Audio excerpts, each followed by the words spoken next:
I came home from work on a freezing Tuesday in January to find a small building sitting smack in the middle of my front yard, about 20 feet from the property line. And I knew immediately my life was about to become a nightmare.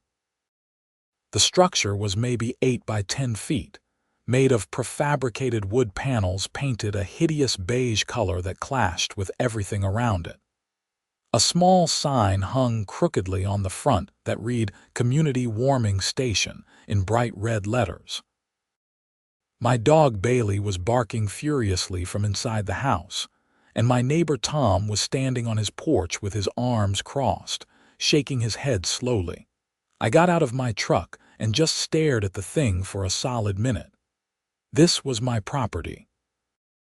I had bought this house in Lakewood, Colorado 3 years ago specifically, because it had a large corner lot with plenty of space. The previous owners had been elderly and had let the landscaping go, but I had spent countless weekends clearing brush, planting trees, and getting everything exactly how I wanted it. And now, there was a random building just sitting there like it had always belonged. Tom walked over as I stood there in shock. "They showed up around noon with a truck and just started unloading," he said. "I tried to tell them they were on your property, but they said they had approval from the HOA. "The HOA doesn't own my property," I said, my voice coming out tight and angry.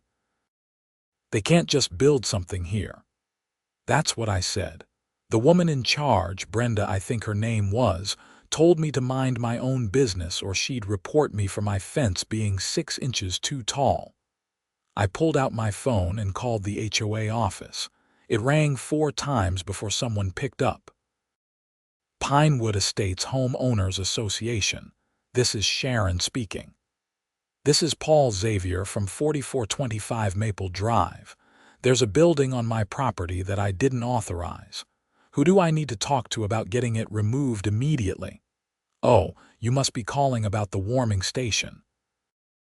"Yes, that was approved at last month's board meeting. It's a wonderful community initiative." "I don't care what was approved. It's on my private property without my permission. That's trespassing at minimum." "Well, according to our records, that area falls within the community easement zone." "There is no easement on my front yard. I have the survey from when I bought the house. You need to have that removed today." "Sir, I'm just the receptionist. You'll need to speak with our president, Brenda Matthews. She'll be in the office tomorrow morning at 9. "Tomorrow?" "No, this needs to be handled now." "I'm sorry, but Mrs. Matthews has left for the day. You can try her cell phone." She rattled off a number which I quickly saved. I hung up and immediately dialed Brenda Matthews. It went straight to voicemail.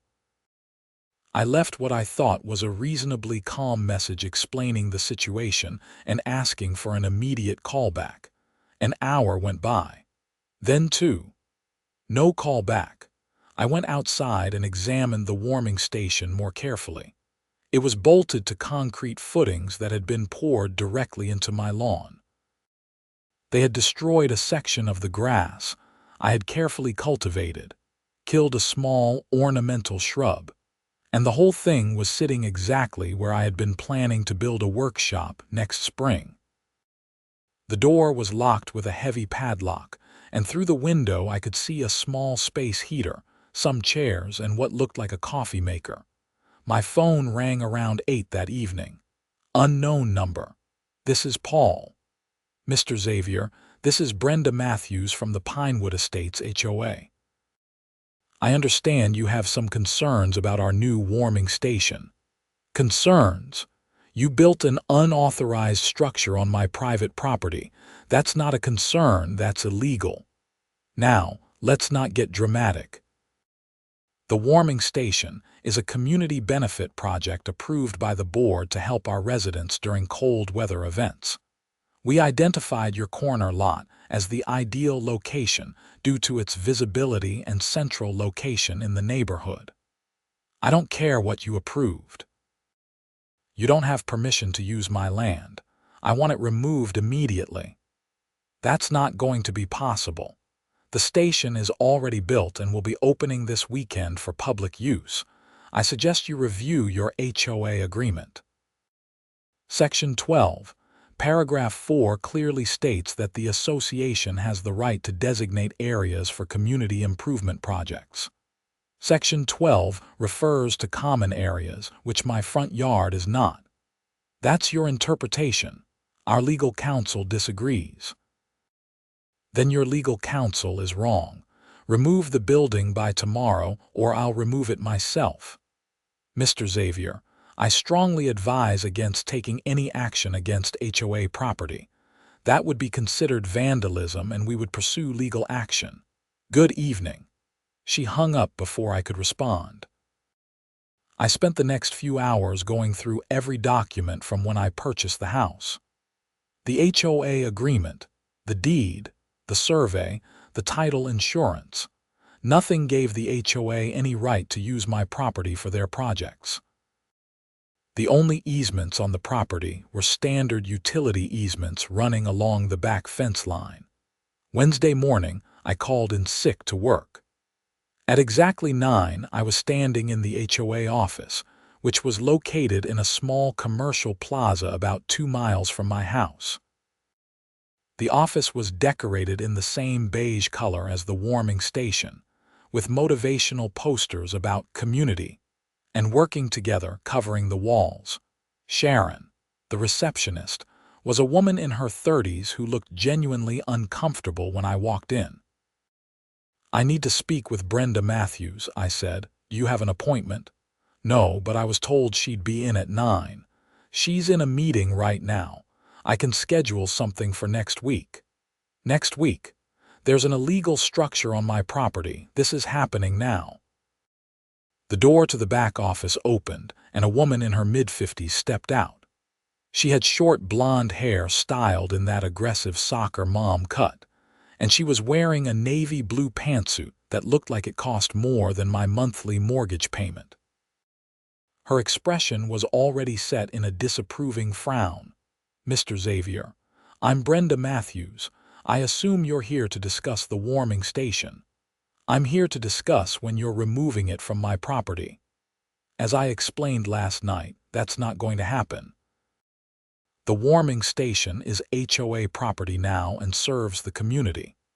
You can't just claim my land. We're not claiming your land. We're utilizing a community space as designated by our authority under the HOA bylaws.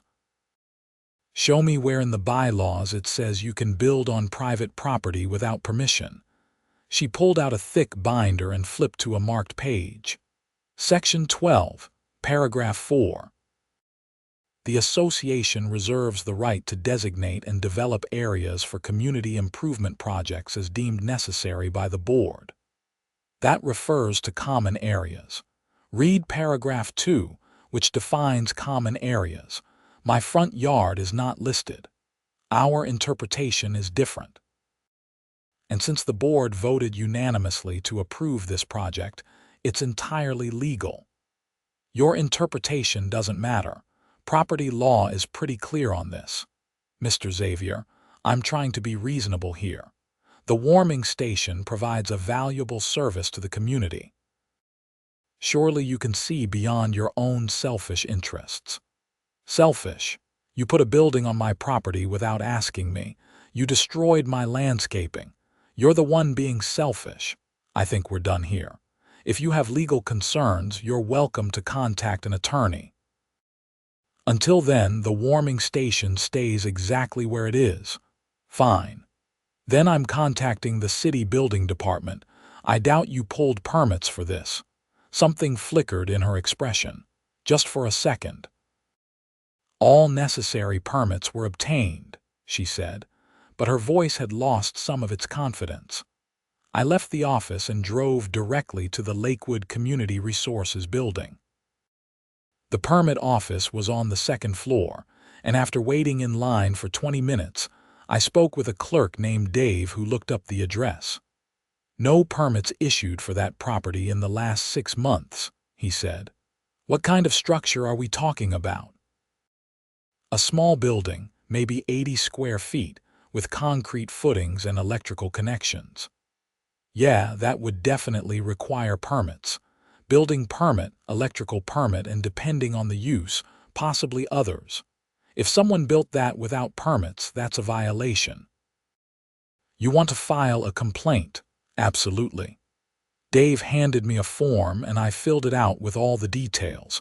He made a copy of my driver's license and property deed that I had brought with me. An inspector will be out within 48 hours, Dave said. If the structure is found to be unpermitted, the property owner will be cited and required to either obtain retroactive permits if possible, or remove the structure. The HOA built it, not me. If it's on your property, you're technically responsible, but we can note in the complaint that it was built by a third party without your knowledge or consent. I thanked him and left feeling slightly better. At least the wheels were in motion. When I got home, there was a notice taped to my front door. It was from the HOA informing me that I was being fined $200 for removal of HOA signage. I read it 3 times before I realized what they were talking about. That morning, in my anger, I had ripped down a small HOA newsletter from the community bulletin board near the neighborhood entrance. It was petty, sure, but it had felt good in the moment. I crumpled up the notice and threw it in the trash. Thursday morning, I woke up to the sound of voices outside. I looked out my bedroom window and saw a small group of people gathered around the warming station. Brenda was there, along with 2 other women I recognized from neighborhood events and a local news crew. I threw on clothes and rushed outside, and we're just so grateful to have this resource available, Brenda was saying to the camera. During extreme cold events, this warming station can literally save lives. Community members can come here to warm up, get a hot drink, and find resources for shelter if needed. Mrs. Matthews, the reporter said, I understand there's been some controversy about the location. Some residents have raised concerns, but the board conducted a thorough review process and determined this was the best location for maximum community benefit. Sometimes individual interests have to give way to the greater good. I stepped into frame. That's not what happened at all. This is my property and I never gave permission for this to be built here. The reporter's eyes lit up. And you are, Paul Xavier. I own this house and the HOA built that structure without my knowledge or consent. They're trespassing. Brenda's smile didn't waver.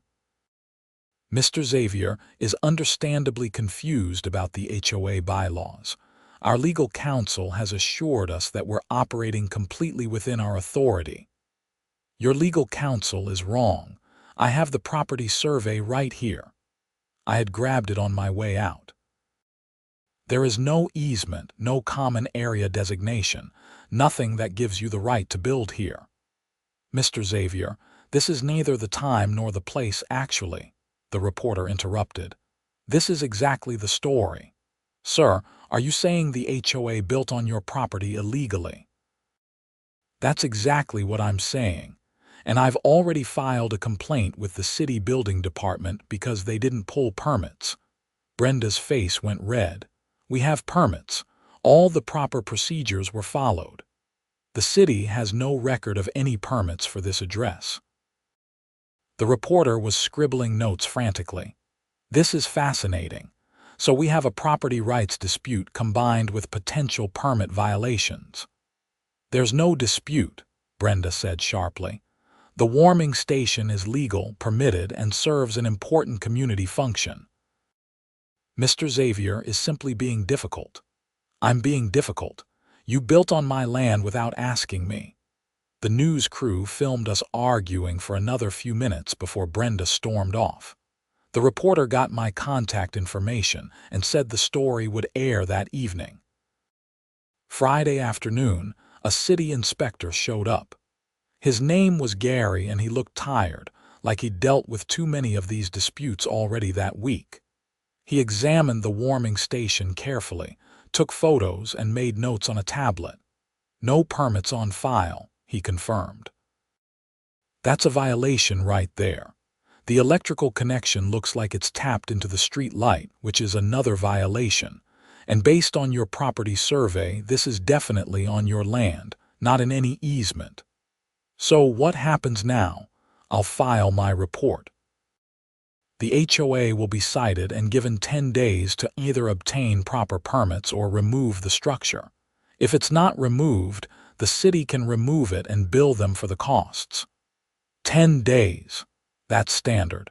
They have a right to respond to the citation. But given that it's on private property without permission, I doubt any permits would be approved anyway. Can I remove it myself? Gary scratched his jaw. Technically, yes. It's on your property without your permission, but I'd recommend letting the legal process play out. Less chance of complications. I wasn't sure I had the patience for that, but I thanked Gary and let him finish his inspection. That evening, the news story aired. It was a 3-minute segment that laid out the whole situation pretty clearly. They showed footage of the warming station, my property survey, and clips of my argument with Brenda. The reporter had even gotten a quote from a real estate attorney who confirmed that HOAs cannot build on private property without owner consent, regardless of what their bylaws say. My phone started ringing almost immediately. Friends from the neighborhood, people I barely knew, even a few reporters from other stations. Everyone wanted to know more about the crazy HOA story, but the call I was waiting for came Saturday morning. It was from a law firm called Preston and Associates. Mr. Xavier, my name is Jennifer Preston. I saw the news story about your situation and I'd like to offer my services. I specialize in property rights cases, and what the HOA did is flagrant trespassing and potentially criminal. Criminal. They destroyed your property by digging and pouring concrete without permission. That's property damage. They're using your land without compensation, which could be considered theft of services. And depending on how this plays out, there could be fraud involved if they misrepresented their authority to any contractors or suppliers. I just want it gone. I can make that happen. And I can make sure you're compensated for the damage they caused and any legal fees you incur. We can file for an immediate injunction to have it removed, sue for damages, and potentially get your HOA fees refunded given their breach of fiduciary duty. How much is this going to cost me? I work on contingency for cases like this. I don't get paid unless you do. I take 30% of any settlement or judgment, but given how clear-cut this case is, I'm confident we'll prevail. I thought about it for maybe 10 seconds. Let's do it. Jennifer had me come to her office that afternoon. It was in downtown Denver, on the 15th floor of a sleek glass building with views of the mountains. She was in her early 40s, sharply dressed, with an intensity that made me feel like this case was already won. We spent 2 hours going over everything.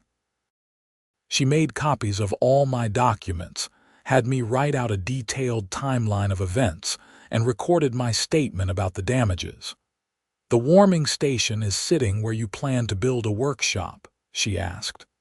"Yeah, I was going to start construction in April." "Do you have any documentation of those plans? Quotes from contractors, architectural drawings, anything?" "I have some preliminary sketches and a quote from a contractor for the foundation work." "Perfect.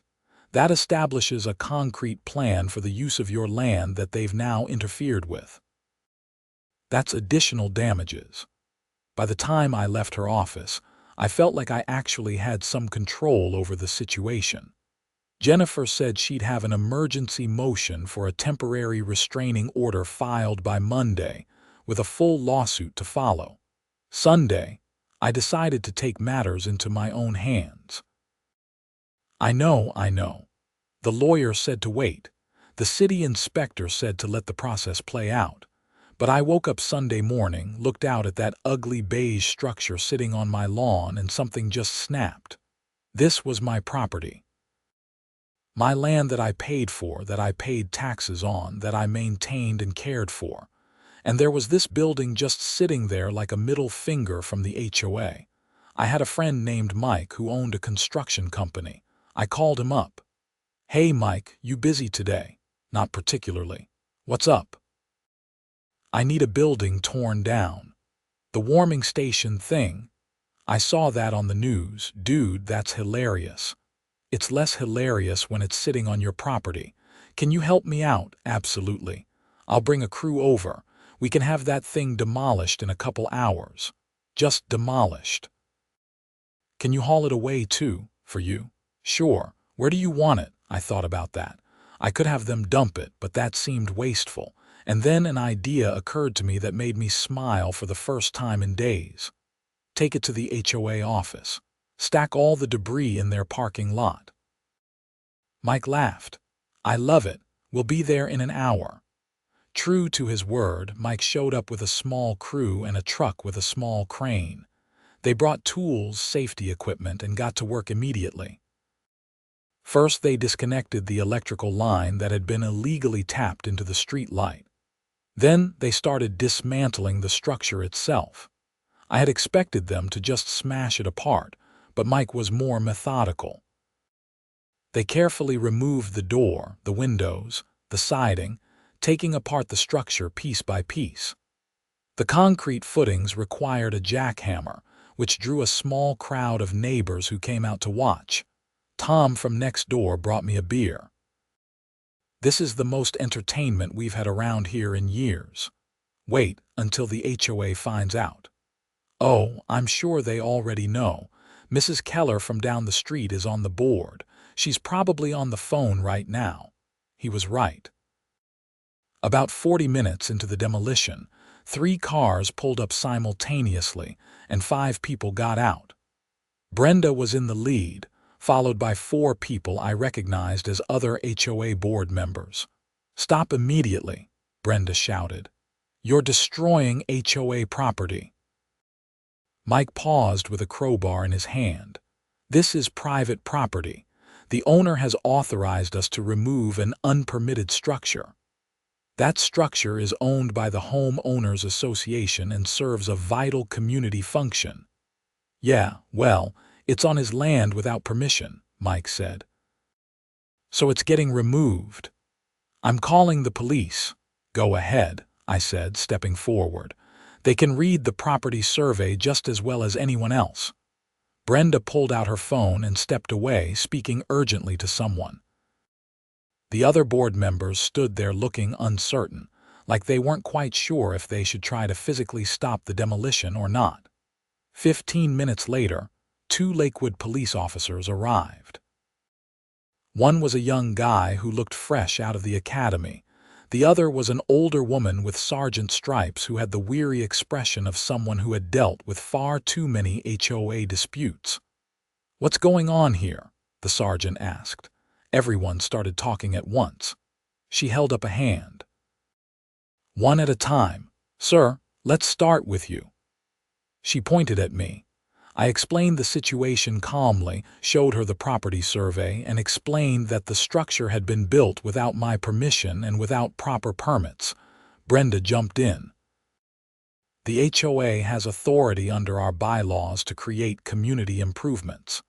This warming station was legally approved and serves—" "Madam, let me stop you there," the sergeant said. "Do you have any documentation showing you have the right to build on this gentleman's property?"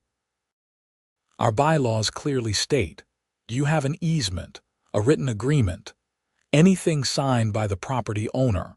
The bylaws provide authority. That's not how property law works. If you don't have specific written permission to use his land, you're trespassing." She looked at her partner. "Did we run that permit check?" The younger officer nodded. "No permits on file for any construction at this address." The sergeant turned back to Brenda. "So you built an unpermitted structure on private property without the owner's consent. That's trespassing and illegal construction." The property owner has every right to remove it. But it's community property. It's on his land. Unless you can show me documentation proving otherwise, he can do what he wants with it. Brenda's face was purple now. This is outrageous. We spent over $15,000 on that warming station. Then you probably should have made sure you had permission before building it, the sergeant said.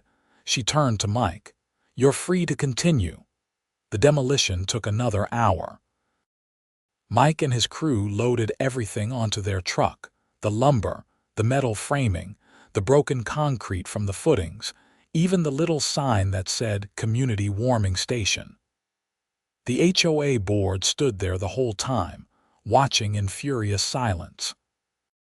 When they were done, my lawn was left with a muddy patch where the building had been, but it was my lawn again. We'll get this delivered, Mike said with a grin. I paid him in cash, probably more than the job was worth, but it felt good.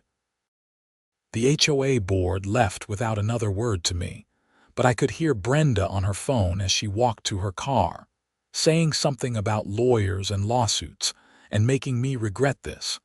Monday morning, I got a certified letter from the HOA. It was a formal notice that I was being fined $5,000 for destruction of community property, and that the HOA would be pursuing legal action to recover the full cost of the warming station plus damages. I took a photo of the letter and texted it to Jennifer Preston.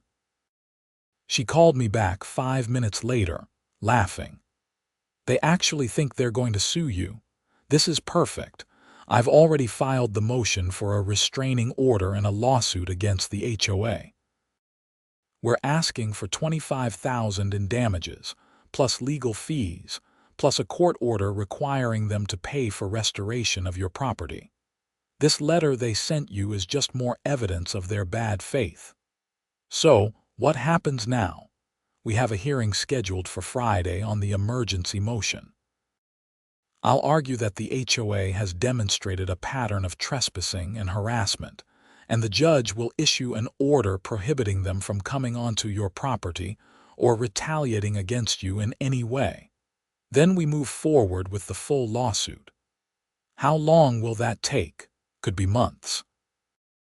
But I'm hoping they'll want to settle once they realize how weak their position is. No HOA wants the publicity of losing a case like this. The rest of the week was relatively quiet, but I could feel the tension in the neighborhood. People who used to wave when they saw me now looked away. I got anonymous notes in my mailbox calling me selfish and heartless. Someone left a pile of dog poop on my doorstep, but I also got support. Tom continued to be a good neighbor, and several other people stopped by to say they thought what the HOA did was wrong. One guy, Robert, told me he'd been fighting with the HOA for 2 years over his fence and wished he had the guts to just tell them to go to hell. Friday morning, Jennifer and I met at the Jefferson County Courthouse for the hearing. Brenda was there with a lawyer, a middle-aged man in an expensive suit who looked annoyed to be dealing with this case. The judge was an older woman named Patricia Hendricks who had a reputation, according to Jennifer, for not tolerating nonsense. Jennifer presented our case first, walking through the timeline of events, showing the property survey, the lack of permits, and the photos of the damage to my property. Your Honor, this is a clear-cut case of trespassing and property damage. The HOA acted with complete disregard for Mr. Xavier's rights as a property owner. They built an unauthorized structure, destroyed his landscaping, and when confronted, refused to make it right. Even after Mr. Xavier exercised his legal right to remove the structure, the HOA has continued to harass and threaten him. We're asking for a temporary restraining order to prevent any further harassment or retaliation. The HOA's lawyer stood up. His name was Richard Cunningham, according to the placard on his table. Your Honor, while I understand Mr. Xavier's concerns, The HOA was acting in good faith under the authority granted by the community bylaws. Section 12, Paragraph 4 clearly provides authority for community improvement projects. Judge Hendricks held up a hand. Counselor, I've read the bylaws.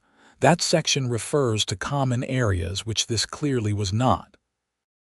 Did your client obtain any documentation from Mr. Xavier permitting the use of his land? No, Your Honor, but the board believed. What they believed is irrelevant. Either they had permission or they didn't. It appears they didn't. Did they obtain proper permits? There was some confusion about the permit requirements. That's a no. So they built an unpermitted structure on private property without the owner's consent, and when the owner removed it, they fined him and threatened to sue him. Does that about sum it up? Your Honor, the warming station served an important community function.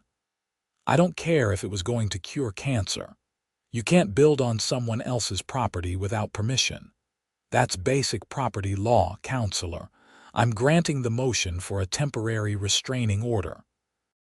The HOA is prohibited from entering Mr. Xavier's property for any reason, from imposing any fines related to this incident, and from taking any retaliatory action against him. I'm also ordering the HOA to rescind all fines they've already imposed. Do you understand? Yes, Your Honor, Cunningham said stiffly. Good. Now I understand there's a full lawsuit pending. I strongly encourage both parties to attempt mediation before this goes any further. The HOA's position is weak, to put it mildly, and I suspect Mr. Xavier has a solid case for damages. Mediation might save everyone time and money. We left the courthouse with the temporary restraining order in hand. Jennifer was practically glowing. That went even better than I expected. Judge Hendricks basically told them they're going to lose. I bet we get a settlement offer within a week. She was wrong. It took 3 days. On Monday afternoon, Richard Cunningham called Jennifer to propose a settlement conference. The HOA was willing to pay for the restoration of my property, reimburse my legal fees so far, and rescind all fines. In exchange, I would agree to drop the lawsuit. What about compensation for my time and stress? I asked Jennifer. I already brought that up. They offered an additional $5,000. That's it.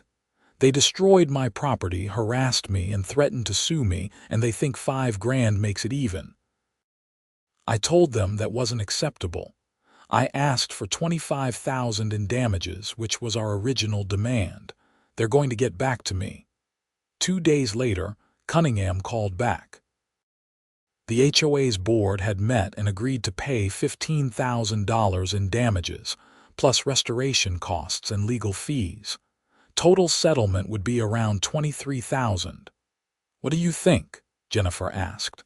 I thought about it. On one hand, I wanted to drag them through court and make them pay. On the other hand, this was real money that would more than compensate me for what happened, and it would make the whole thing go away. What's your recommendation?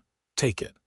We'd probably win more in court, but it could take a year or longer, and there's always some risk. This is a good offer, and it makes them admit fault. Do they have to make a public statement? I can ask for that. She did. The final settlement included a clause requiring the HOA to issue a public apology in the neighborhood newsletter and to post a notice at the HOA office stating that they had exceeded their authority in building on my property. I signed the settlement agreement in early March. By the end of the month, I had a check for $15,000 in my hand. My lawn had been professionally restored and re-landscaped at the HOA's expense, and there was a notice posted at the HOA office that basically admitted they had screwed up. But the story didn't end there. In April, I got a call from a woman named Patricia Sanderson who lived 3 streets over from me. Mr. Xavier, I hope you don't mind me calling. I got your number from Tom Henderson. I wanted to talk to you about the HOA. What about them? I've been doing some digging after what happened to you. I'm on the Architectural Review Committee, and I started looking through the HOA's financial records. I think Brenda has been embezzling money. That got my attention. What makes you think that? The warming station that they built on your property. They said it cost $15,000, right? I found the invoice from the contractor. It was only $8,000. Where did the other $7,000 go? Could be other expenses, materials, permits that they tried to get, whatever. That's what I thought at first. But then I started looking at other projects. Last year we renovated the neighborhood entrance. The board approved a budget of $40,000. The actual invoices only totaled $28,000. The year before, we had the community pool resurfaced. Budgeted $35,000. Invoices show $22,000. Every major project for the last 4 years has this gap between what was budgeted and what was actually spent. How much total are we talking about? I think it's over $100,000. I whistled. That's serious. Have you talked to the other board members? 2 of them are in on it.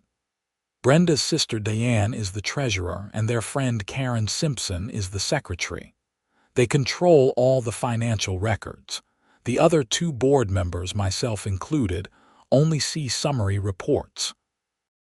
You need to go to the police. I can't. Not without more proof. I was hoping you might help me.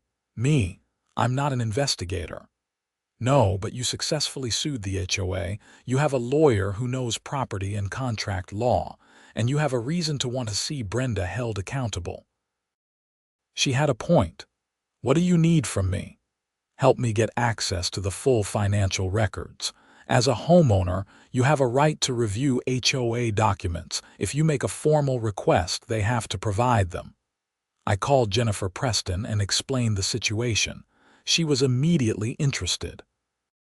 If there's embezzlement happening, that's criminal, and it could be grounds for a much larger civil suit. Every homeowner in the neighborhood has been defrauded. So what do? First, we make a formal records request. Under Colorado law, HOA members have the right to inspect books and records.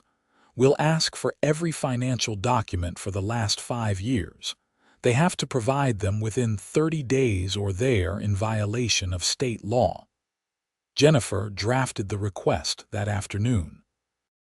It was 3 pages long and asked for bank statements, invoices, receipts, contracts, budgets, meeting minutes, and financial reports for the last 5 years.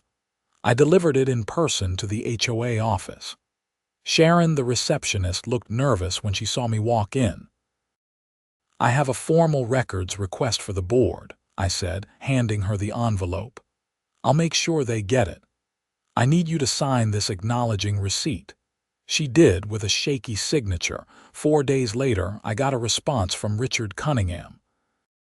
The letter stated that the HOA's financial records were confidential and not subject to disclosure except to board members. Jennifer laughed when I showed it to her. They're idiots. Colorado Revised Statutes, Section 3833.308, explicitly gives HOA members the right to examine financial records. They can't just refuse. She filed a motion in court compelling the HOA to produce the records. The hearing was scheduled for early May. In the meantime, Patricia Sanderson and I started talking to other homeowners. It turned out a lot of people had issues with the HOA, fines that seemed excessive or arbitrary, rules that were enforced against some people but not others, projects that were supposedly done but that no one could actually find evidence of. We organized a meeting at Tom's house. About 30 people showed up, filling his living room and spilling into the kitchen. I stood up and explained what Patricia had discovered about the financial irregularities. There were gasps, angry muttering, and a lot of questions. What can we do about it? Someone asked. First, we're going to get access to the financial records. Once we have those, we can determine exactly what's been happening. If there's evidence of embezzlement, we go to the police. And we can vote to remove the current board and elect new leadership. When's the next election? Not until November. But we can call a special meeting to recall board members if we get signatures from 20% of homeowners. By the end of the meeting, we had volunteers to circulate recall petitions. The mood was electric. People were angry and they wanted accountability. The court hearing on the record's request was short and decisive. Judge Hendricks, the same judge from my previous case, looked irritated that she had to deal with the HOA again. "Counselor, why are you fighting this?" she asked Cunningham. "The statute is clear. Your Honor, the HOA has concerns about privacy and the confidentiality of vendor relationships. Those concerns don't override statutory requirements. The record's request is reasonable, and the homeowner has a right to see them. I'm ordering the HOA to produce all requested documents within 14 days.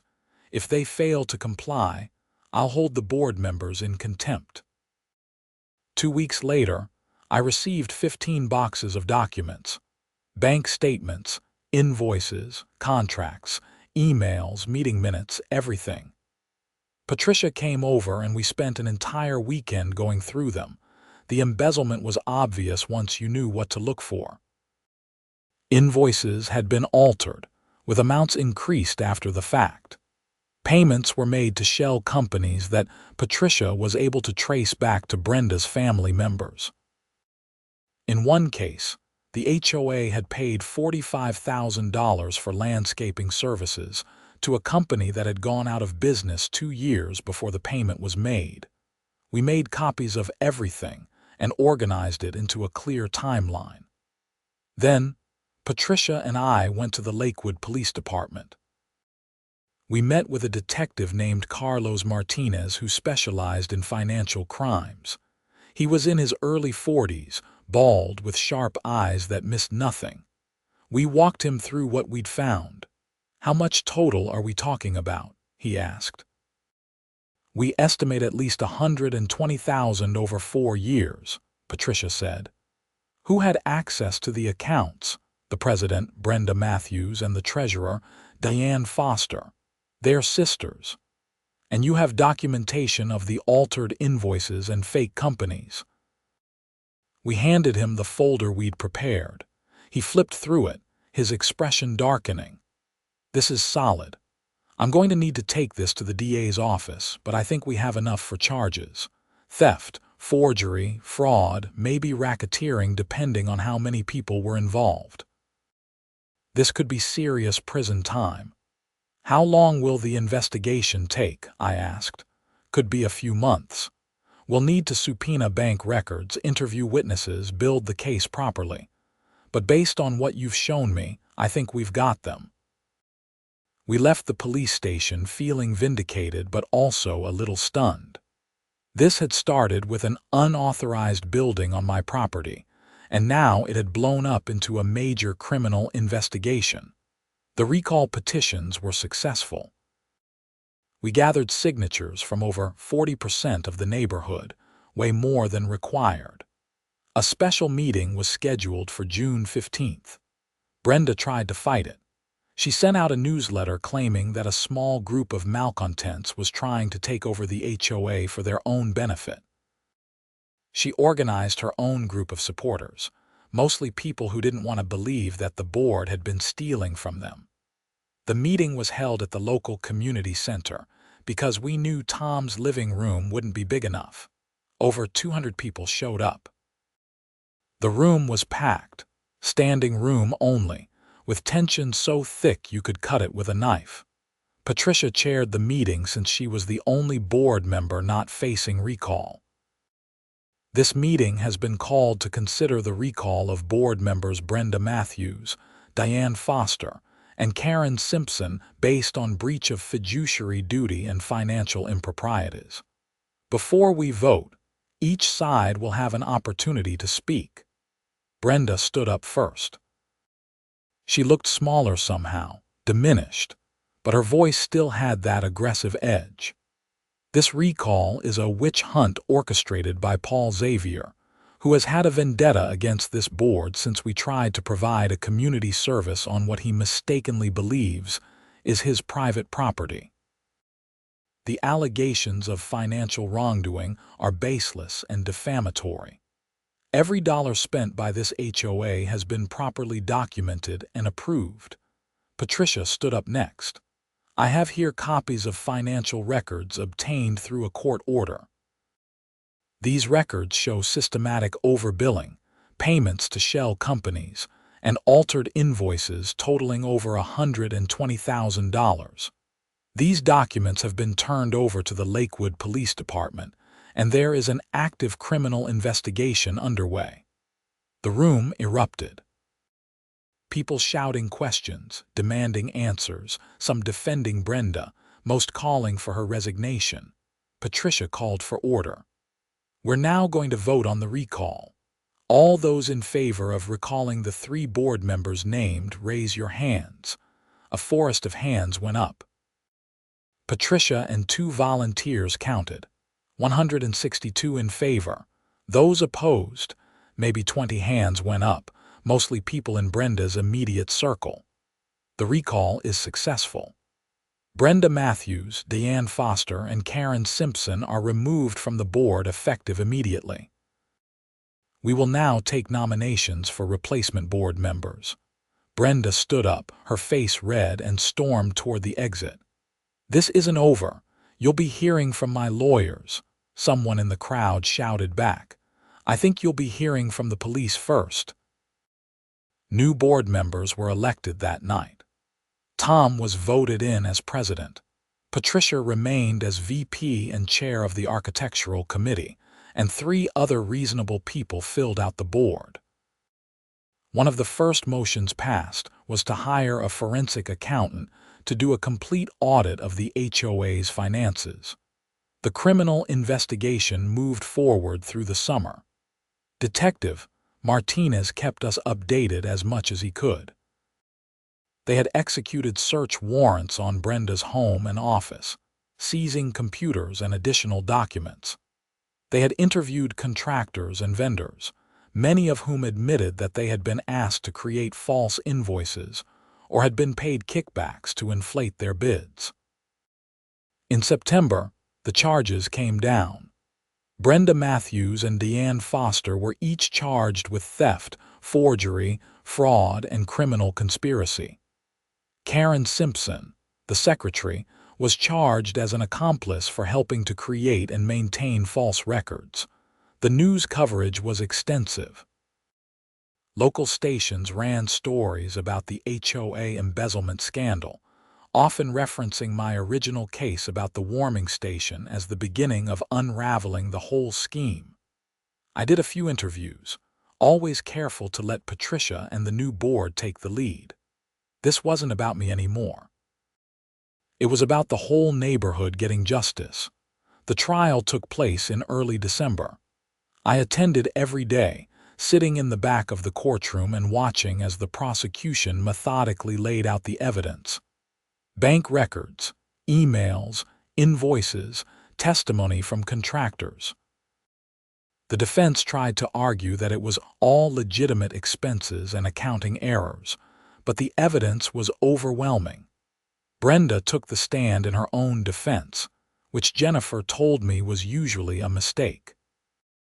She tried to paint herself as a dedicated volunteer who had worked tirelessly for the community.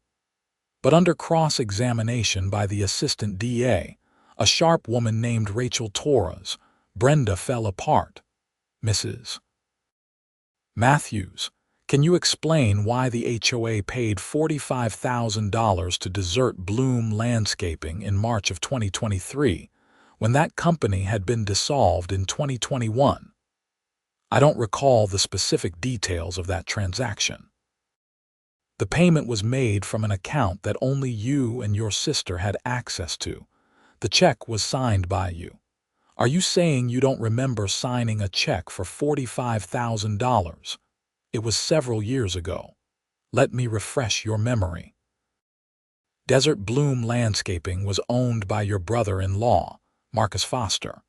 He dissolved it in 2021 but continued to receive payments through it for another 2 years. Did you know the company was no longer legally operating? I trusted the vendors we worked with.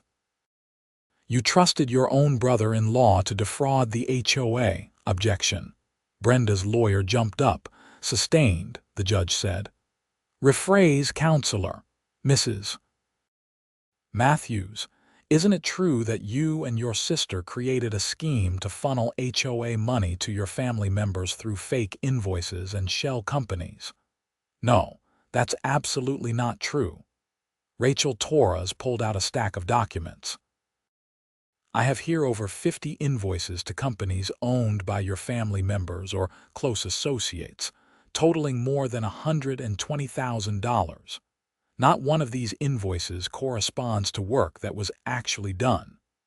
Are you saying this is all coincidence? Brenda didn't have a good answer. She stammered, tried to deflect, and eventually just said she wanted to consult with her attorney. The jury deliberated for less than 4 hours, guilty on all counts for both Brenda and Deanne. Karen got a lesser conviction as an accomplice. Sentencing came in January. Brenda got 6 years in state prison. Deanne got 5, and Karen got 2 years plus probation. They were also ordered to pay full restitution to the HOA, though everyone knew that was unlikely since most of the money was already gone. As I sat in the courtroom and watched Brenda led away in handcuffs, I felt a strange mix of satisfaction and sadness. This woman had destroyed her life over greed. She could have just been a regular HOA president, annoying but ultimately harmless. Instead, she had to steal, and then compound that crime by trying to build on my property to cover up the fact that she didn't actually have the money she claimed to have spent. The warming station, it turned out, was a desperate attempt to show something for the budget line item. She had allocated $15,000 for community improvements, but had actually stolen $12,000 of it. Building a cheap warming station for $3,000 let her claim she had spent the money appropriately. And my corner lot was chosen specifically because it was visible and would make a good photo opportunity for the newsletter. After the sentencing, I went to lunch with Tom, Patricia, and Jennifer Preston. We picked a nice restaurant in downtown Denver and celebrated not just the legal victory, but the fact that our neighborhood might actually be normal again. I can't thank you enough, Patricia said, raising her glass. If you hadn't fought back about the warming station, none of this would have come to light. I just didn't want a random building on my lawn, I said.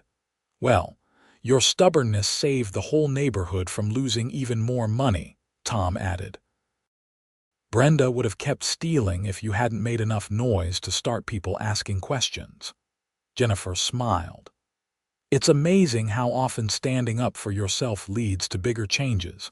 Paul just wanted his property rights respected, but it ended up exposing a major fraud. We drank to that, and to justice, and to hopefully having a boring HOA for the next few years. The spot where the warming station had been built was now the nicest part of my lawn. The restoration work had included not just fixing the destroyed area, but upgrading the landscaping around it. I had flowers that actually bloomed, real grass instead of weeds, and the whole thing looked professionally maintained. In April, over a year after the warming station had first appeared on my lawn, I finally started building my workshop. The contractor Mike came back with his crew, and this time they were building something I actually wanted. The foundation went in right where that stupid warming station had been, like I was erasing the last trace of Brenda's corruption. The new HOA board was everything the old one wasn't. They actually followed the rules, communicated with homeowners, and didn't try to build anything on anybody's private property. Tom, as president, ran meetings efficiently and without drama. The architectural review committee that Patricia chaired was reasonable and responsive. Most importantly, they fixed the finances. The forensic audit had revealed even more irregularities than we initially found, bringing the total theft to over $150,000. The new board implemented checks and balances, requiring multiple signatures on large expenditures, and bringing in an outside accounting firm to review the books quarterly. I even got a formal apology. Not just the notice that was part of the settlement, but a personal letter from Tom and the new board, acknowledging that what had happened to me was wrong and thanking me for having the courage to fight back. My legal settlement money went toward finishing the workshop and doing some other improvements to my house. I bought new furniture, upgraded my kitchen, and finally got that new truck I had been wanting. The rest went into savings. Bailey, my dog, seemed happier too. She had been stressed during all the conflict, barking constantly and acting nervous. But once things settled down, she went back to being her normal lazy self, spending her days sleeping in the sun and demanding belly rubs. Life went back to normal, or as normal as it gets. I went to work, came home, worked on my projects, and lived my life. The neighborhood gossip eventually moved on to other topics. New people moved in who had never heard of the warming station scandal, but I became something of a minor legend in HOA dispute circles. Jennifer told me she had gotten calls from people all over the state who were having issues with their HOAs, asking if she was the lawyer who handled the Pinewood Estates case. A few times I was even contacted by people asking for advice. My advice was always the same: document everything, know your rights, and don't back down when you're in the right.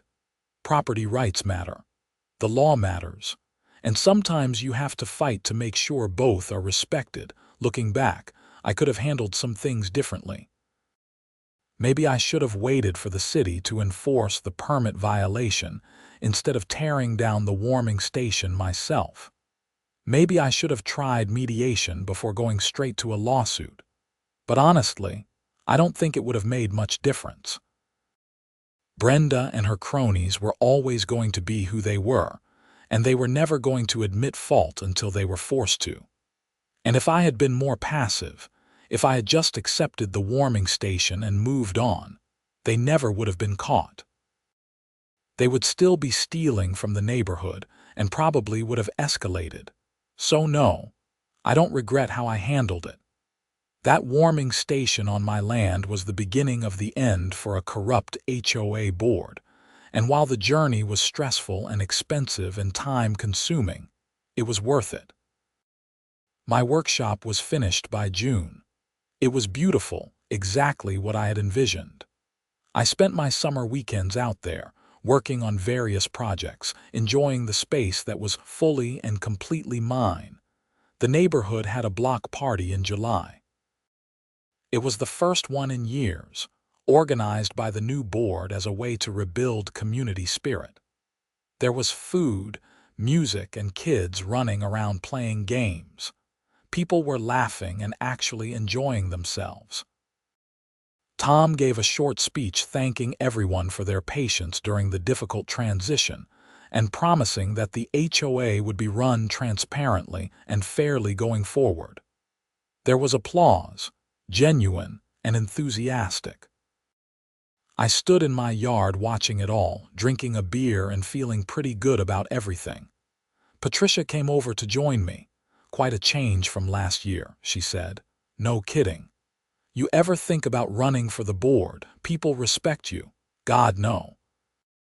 "I've had enough HOA drama to last a lifetime," she laughed. "Fair enough. But if you ever change your mind, let me know."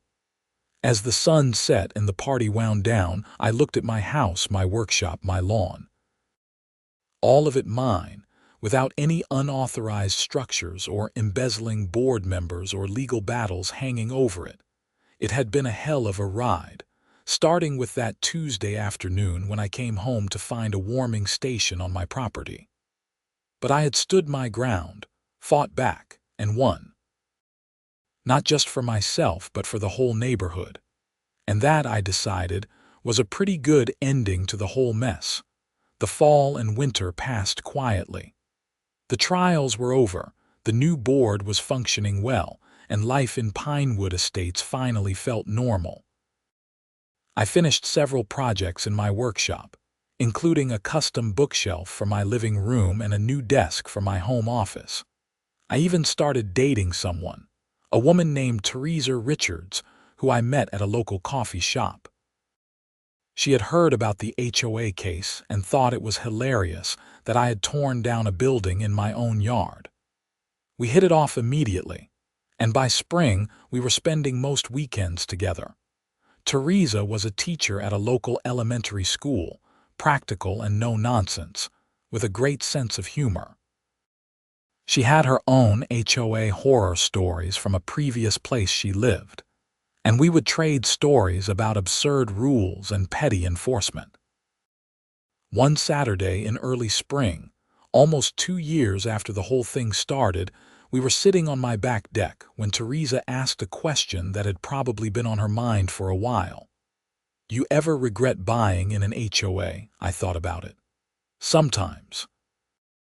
But honestly, most neighborhoods around here have one. And with the new board, it's actually not bad. They handle the common areas, organize events, deal with actual problems. It's what an HOA is supposed to be. Would you ever be president? Patricia asked me that same question. The answer is no. I'll vote, I'll participate, but I'm done being at the center of HOA drama. That's fair, she said, leaning her head on my shoulder. Though I have to say, the whole thing makes for a great story. It does, I agreed, but I'm happy for life to be boring now. And it was boring in the best possible way. No more legal battles, no more confrontations, no more buildings appearing on my lawn without permission. Just normal life in a normal neighborhood with a functional HOA that actually served its members. The only lasting reminder of the whole saga was a small plaque that Tom had made and presented to me at a board meeting. It read, "In recognition of Paul Xavier, whose defense of property rights led to greater accountability and transparency for all residents of Pinewood Estates." It hung in my workshop, right above my workbench where I could see it while I worked. A reminder that standing up for yourself matters, that fighting back against injustice is worth it, and that sometimes the smallest battles lead to the biggest changes. And every time I looked at it, I smiled, grateful that I had come home that Tuesday afternoon and found that warming station on my land. Because as much trouble as it caused, it was also the beginning of something better for everyone in the neighborhood. Life is funny that way. Sometimes the worst things turn out to be the catalyst for the best outcomes. The warming station was gone, Brenda was in prison, the neighborhood was thriving, and I had my property, my rights, and my peace back. That was enough. That was everything.